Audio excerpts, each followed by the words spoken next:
Live. This is happening in our nation's capital. On your screen right now, Peter Van Loan, Government House Leader, outlining the government's plans for the parliamentary sitting that starts later today. We'll listen in live. That there are more Canadians working now than ever before, and our government believes that Canadians must be able to keep more of the money for which they've worked so hard.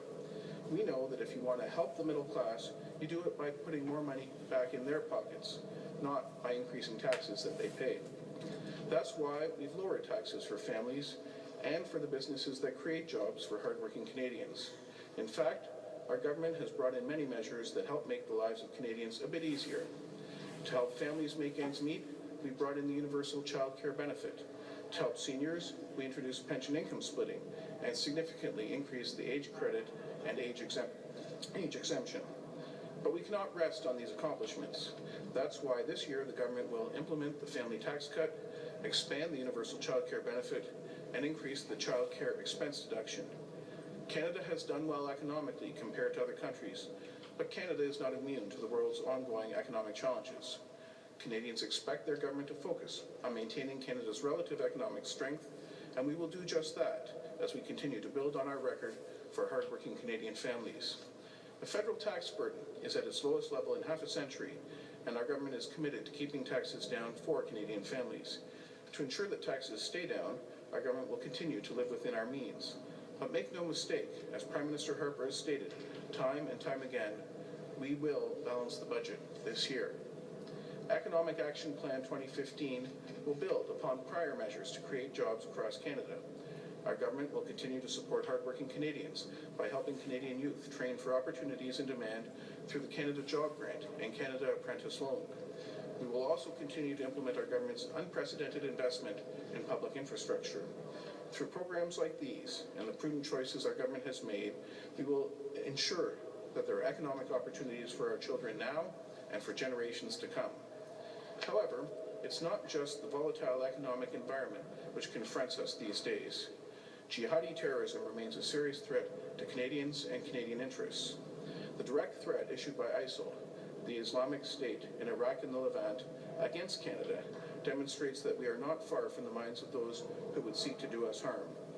Our government has never hesitated to call jihadi terrorism what it is, and we will not hesitate to confront it. Unlike those who would prefer Canada sit on the sidelines while others do our fighting for us, we will continue supporting the international coalition in the fight against ISIL. Keeping Canadians safe from the ongoing global jihadist terror threat is the reason we are working to strengthen the tools available to police and intelligence agencies.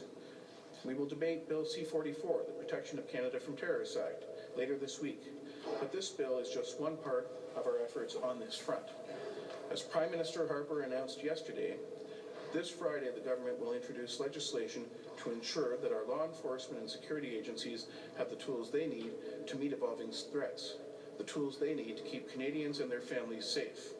This legislation will safeguard our constitutional rights, freedom of religion, freedom of speech, the freedoms and values that make Canada the best country in the world in which to live. We will also continue to work to crack down on crime to keep Canadians in our streets and communities safe. Canadians expect us to protect them from the worst kinds of criminals, from those people who truly deserve to be called a menace to society.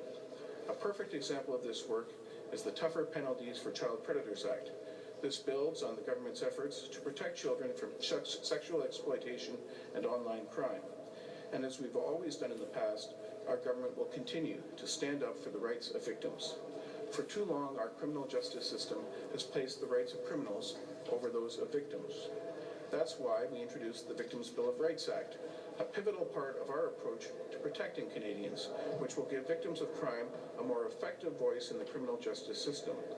But we know that we can do much more to crack down on crime, to protect Canadians and their families. In 2015, our government will be bringing forward legislation to ensure that a life sentence means just that, a sentence for life. In 2015, Canadians can count on our government to continue to focus on what matters most to Canadians, creating jobs and opportunity, keeping taxes low, and ensuring the safety and security of their families. Running this country is a serious job. It requires strong leadership. Prime Minister Stephen Harper and our government will continue working hard in 2015, providing strong leadership and meeting the unique challenges of the times. We will continue